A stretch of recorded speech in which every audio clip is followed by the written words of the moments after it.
আসন্ন ত্রয়োদশ জাতীয় সংসদ নির্বাচনকে সামনে রেখে জোরালো প্রচারণা চালাচ্ছে বাংলাদেশ জামায়াত ইসলামী। রোববার ঢাকা ৪, ৫ ও ৬ আসনে জনসংযোগের মাধ্যমে ভোটারদের কাছে নিজেদের বার্তা তুলে ধরেন দলটির আমির ডা. শফিকুর রহমান। চাঁদাবাজি পেশায় কাউকে জড়াতে দেওয়া হবে না, একই সঙ্গে চাঁদাবাজিতে যুক্তদের ভালো পথে ফিরিয়ে এনে হালাল রুজির সুযোগ করে দেওয়া হবে বলে জানিয়েছে বাংলাদেশ জামায়াতে ইসলামীর আমির শফিকুর রহমান। আমাদের ভাই জনাব কামাল হোসেন রোববার রাজধানীর যাত্রাবাড়িতে ঢাকা ৪ ও ৫ আসনের নির্বাচনী জনসভায় চাঁদাবাজির বিরুদ্ধে কঠোর অবস্থানের কথা জানানোর পাশাপাশি কর্মজীবী নারীদের নিরাপদ চলাচলের জন্য সান্ধ্য বাস চালুর প্রতিশ্রুতি দেওয়া হয়। যুব সমাজকে দক্ষ করে গড়ে তোলার কথা জানিয়ে তিনি বলেন, বেকার ভাতা নয়, কর্মসংস্থানের মাধ্যমেই তরুণদের ভবিষ্যৎ গড়া হবে।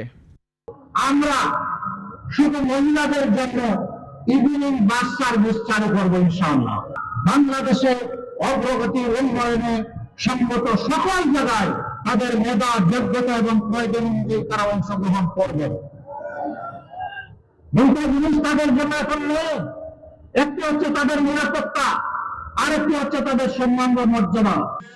এরপর ঢাকা ৬ আসনের নির্বাচনী জনসভায় বক্তব্য দিতে গিয়ে দেশের অভ্যন্তরীণ বিষয়ে হস্তক্ষেপ না করার জন্য প্রতিবেশী দেশকে সতর্ক বার্তা দেন ডাক্তার শফিকুর রহমান।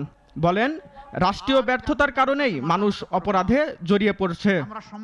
বাংলাদেশের মানুষ যখন মুক্তির সন্ধানে তাদের সিদ্ধান্ত নিতে যাচ্ছে, তখন আমাদের আভ্যন্তরীণ ব্যাপারে অনেকে প্রকাশ্যে হস্তক্ষেপ করছেন।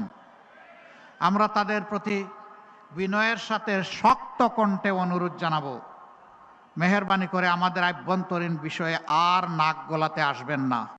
সমাবেশে দুর্নীতি ও চাঁদাবাজি বন্ধের পাশাপাশি পুরান ঢাকাকে নতুন করে গড়ে তোলার প্রতিশ্রুতিও দেন 10 দলীয় জোটের প্রধান ডাক্তার শফিকুর রহমান।